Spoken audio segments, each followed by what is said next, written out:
A gente torce para que as condições melhorem e assim possamos oferecer tarifas mais baixas, disse Alex Malfitani, CFO da Azul. O elevado preço do barril de petróleo no cenário internacional, somado à desvalorização do real frente ao dólar, em comparação aos níveis pré-pandemia, devem continuar fazendo com que os preços das passagens aéreas se mantenham altos no médio prazo, disse o CFO da Azul, Alex Malfitani. A gente gosta de tarifa baixa também. Com tarifa baixa, mais gente vai viajar. Mas hoje a gente não pode reduzir a tarifa porque a gente está lidando com alguns vilões na parte da despesa que impossibilitam que a gente consiga reduzir a tarifa. Pelo contrário, apesar de a gente já ter chegado ao nível absoluto de EBITDA, parecido com o que a gente teve no terceiro TRI de 2019, em termos de margem EBITDA, a gente ainda está muito longe. Nossa margem em 2019 estava na casa dos 30% e hoje ela está na casa dos 20%. Malfitani deu esse depoimento agora recentemente por conta da divulgação do balanço do terceiro trimestre e onde ele também falou sobre as perspectivas para a empresa nos próximos semestres. Ele disse que o que tem impedido a margem EBITDA da empresa de subir é o fato de o preço do barril de petróleo estar 140% acima do nível pré-pandemia. Além do custo do refino ter encarecido, assim como o valor do dólar. Muitos custos do setor aéreo são dolarizados, como o financiamento de aeronaves, as peças, o seguro de aviação, além do querosene. A gente torce muito para que as condições melhorem, para que a gente possa oferecer tarifas mais baixas e com isso estimular ainda mais a demanda. E a gente também está fazendo nossa parte. Temos trabalhado forte para reduzir nossas despesas, conseguimos aumentar muito a produtividade da nossa força de trabalho. Hoje todas as áreas da Azul são mais eficientes e mais produtivas do que elas eram no pré-pandemia. Através da tecnologia, revisão de processos, aeronaves maiores que permitem mais ganho de escala, tudo isso para tentar minimizar esse impacto dos vilões do custo e tentar oferecer a menor tarifa possível. Malfitani falou sobre os investimentos que estão sendo feitos e que tudo isso tem conseguido reposicionar a empresa de uma maneira melhor. É o que nós temos dito, algumas empresas estão muito melhores nesse pós-pandemia do que no período pré-pandemia. Então, em algum momento, quando a gente tiver um estágio de melhor normalidade, vamos dizer assim, com o Selic caindo, com os custos do combustível de aviação reduzindo mais gradualmente, né, reduzindo de forma mais constante, quando o dólar também der uma depreciada, que a gente acredita que isso pode acontecer com aumento de entrada de capital estrangeiro no país, tudo isso vai contribuir positivamente para a melhoria da situação de diversas empresas, que vão assistir a rentabilidade melhorar em função exatamente dessa perspectiva, né, que nós estamos aqui tentando mostrar para vocês. Bem-vindo ao canal Viver de Renda, se inscreva no canal, deixe seu like, compartilhe com os amigos, nos acompanhe também no Instagram Viver de Renda Canal. Se você é assinante da Seleção de Empresas, aproveite a oportunidade. Estamos com uma condição especial para quem é assinante, para fazer a renovação antecipada. A atual edição da seleção termina em janeiro. Então, você pode fazer a antecipação agora até 15 de dezembro e ter um desconto de R$120. No ano que vem, a Seleção de Empresas vai estar valendo R$360. Mas se você fizer a sua renovação até o dia 15 de dezembro, você consegue fazer isso por R$240. Para isso, basta fazer um Pix. A chave Pix é clovisfaleiro@uol.com.br, o banco é o Santander. Você faz esse Pix de R$240, me manda o comprovante pelo e-mail clovisfaleiro@uol.com.br. Essa condição especial é apenas para quem já é assinante e o prazo se encerra dia 15 de dezembro. Então faça o quanto antes, se você percebeu que valeu a pena ser assinante da Seleção de Empresas, renove o quanto antes a sua assinatura. para o ano que vem.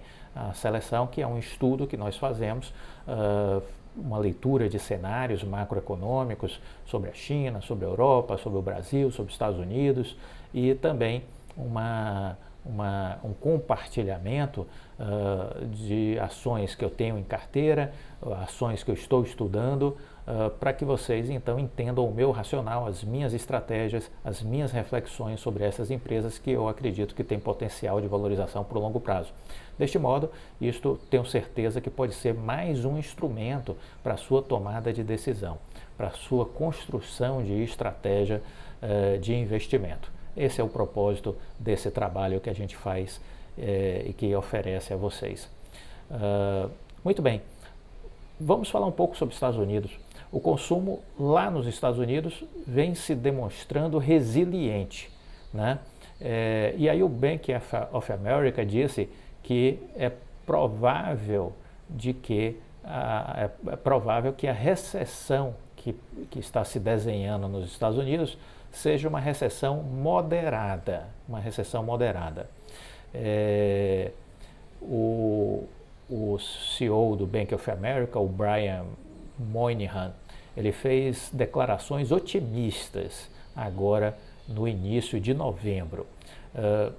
Ele destacou que há uma perspectiva, né, de uma recessão moderada e que o consumo segue resiliente no território americano.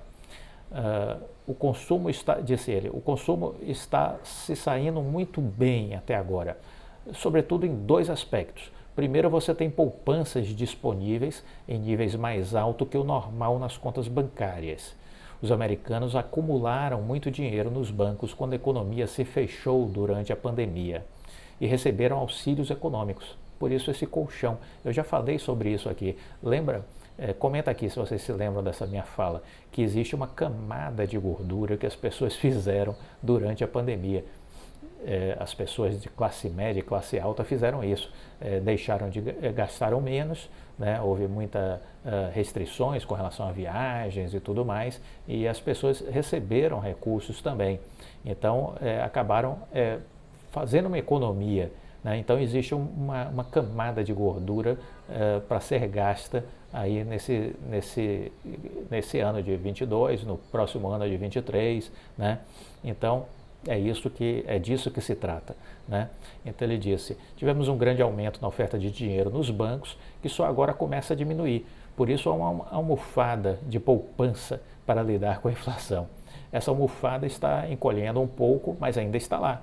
O segundo fator que eu queria destacar, disse ele, é que está realmente ajudando os indicadores de consumo. O que está realmente ajudando os indicadores de consumo é que o mercado de trabalho segue ainda superaquecido. Então os consumidores estão indo bem. É claro que as pessoas não estão felizes com a economia, elas reclamam muito, como há um crescimento de renda do trabalho e há essa almofada de poupança, o consumo tem conseguido se sair bem até agora. E aí, o que esperar para o ano que vem? O desafio é que a gente possa ver quando o Federal Reserve vai parar de subir as taxas de juros, né? E eles, penso eu, que vão continuar fazendo isso até perceber que o mercado de trabalho desacelerou. Porque este mercado de trabalho acaba sendo também uma das fontes da pressão inflacionária. A inflação pode diminuir a algum grau graças à estabilidade de preços de energia e à melhoria da cadeia de suprimentos, assim espero. Mas será muito mais difícil trazer o mercado de trabalho para o equilíbrio. Isso vai exigir que o Fed desacelere a economia. Com o mercado de trabalho desaquecido, pode-se esperar um consumo mais fraco para o ano que vem, mesmo que haja resiliência hoje. O que nós estamos prevendo é uma recessão moderada, ou seja, 3 trimestres com crescimento em queda aí de 1 ou 2% no PIB. 3 trimestres em 23 com uma queda de 1 ou 2% no PIB. Uma recessão forte seria algo como 5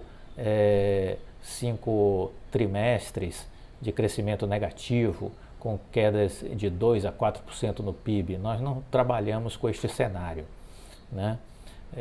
Então tá aí, nós temos aí uma perspectiva, uma leitura de que as coisas seguirão mais ou menos esse percurso nos Estados Unidos.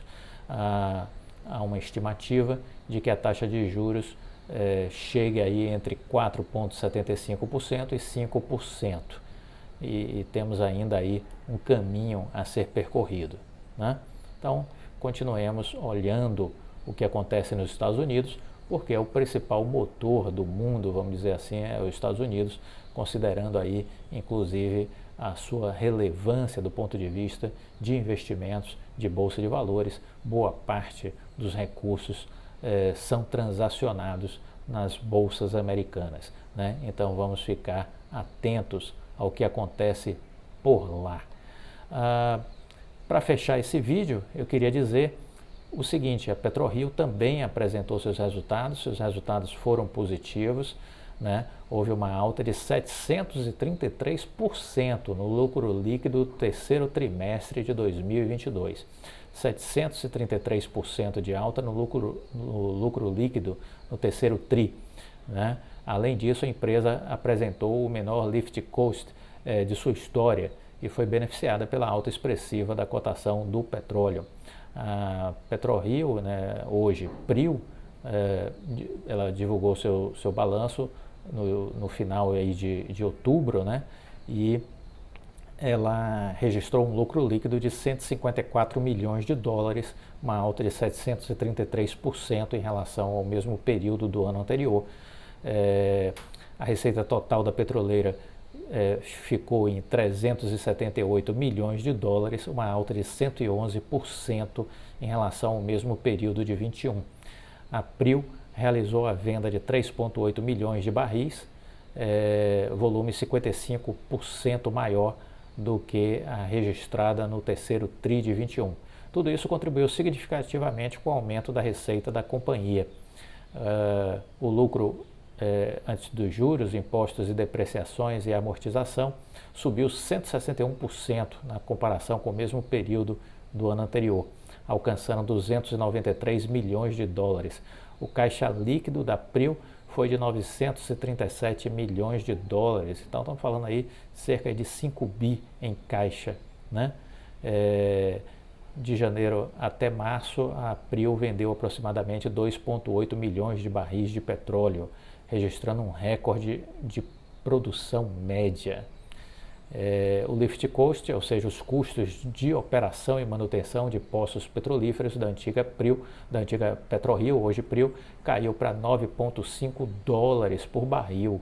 Custo de produção, de operação e manutenção, aliás, os custos de operação e manutenção dos poços caiu para 9,5 dólares por barril. É o menor valor já registrado. O indicador vem em tendência de queda desde 2018, né? O CFO da PRIO, ele comemorou o resultado, o Milton Rangel. Ele disse que atingimos novos recordes de produção, receita, lift cost e EBITDA, em função principalmente da nossa disciplina financeira e da revitalização do campo de frade e da alta eficiência operacional do cluster de polvo Tubarão-Martelo, sempre mantendo os mais altos níveis de segurança operacional. Foi o período que também concluímos o primeiro treinamento do Reação Offshore, um programa nosso em parceria com o Instituto Reação e Todos na Luta, que visa formar trabalhadores especializados para ingressar no mercado de trabalho e contribuir com o desenvolvimento do setor. Encerramos o trimestre com importantes realizações, tanto no âmbito social como no dos negócios.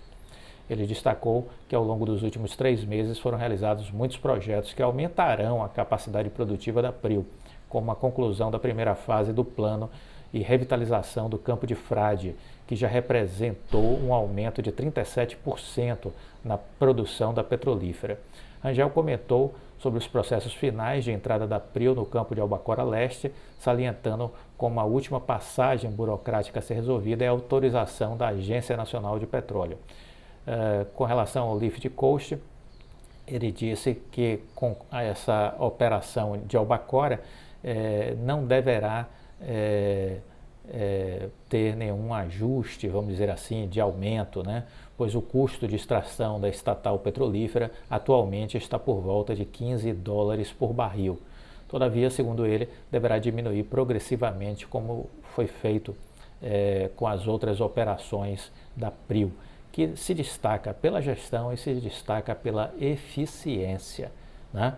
Então tá aí resultados da PetroRio, que é, para quem conhece a seleção de empresas, é uma empresa, e aqui também eu já disse isso de forma pública, que tem a maior participação na minha carteira. É uma empresa que eu carrego desde meados de 2020. Então é a primeira prática de experiência à luz dos ensinamentos do Warren Buffett que eu tenho efetivamente, né?